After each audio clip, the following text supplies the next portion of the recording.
Bonjour, je m'appelle Norbert Rouland, je suis professeur émérite à la faculté de droit d'Aix-en-Provence. J'ai été membre de l'Institut universitaire de France où j'ai créé une chaire d'anthropologie juridique et actuellement je suis chargé de cours à la faculté de droit de Toulouse.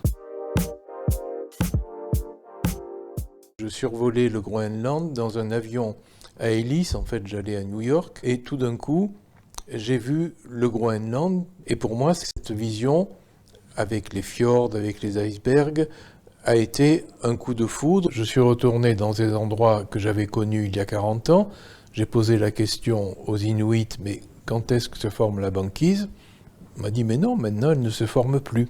Donc le réchauffement climatique est une réalité qui a des effets évidemment négatifs, parce que ça déplace les bancs de poissons, le sol est moins gelé, ce qui rend les constructions plus fragiles, mais également des effets qu'on peut dire positifs dans la mesure où ça permet une navigation plus facile dans tout le bassin arctique et en même temps l'accès à des minéraux rares qu'on a découverts récemment au Groenland, d'où le nouvel intérêt du Groenland dans l'actualité internationale, puisqu'il y a quelques mois, Donald Trump avait eu cette proposition farfelue de proposer d'acheter le Groenland, ce que les autorités groenlandaises ont évidemment rejeté. Il est certain que le Groenland a maintenant une importance politique, économique, et du coup on peut se poser la question de son statut juridique,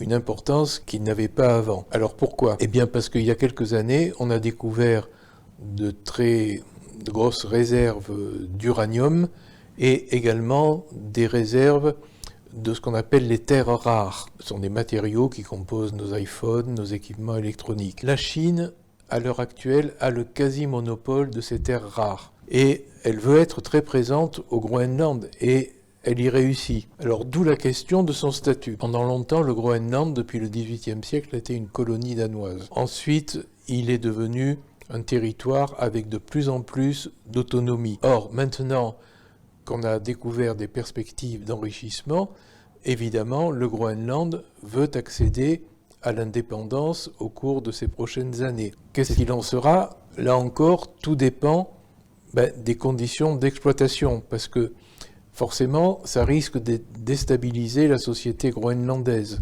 Et lorsque on a voté il y a quelques années la mise en exploitation de ces recherches minérales, le Parlement groenlandais ne l'a voté qu'à 2 ou 3 voix de majorité. Ça prouve qu'ils sont bien conscients des risques. Mais enfin, c'est quand même en marche. Donc, l'avenir du Groenland, c'est probablement l'indépendance. Mais quand exactement?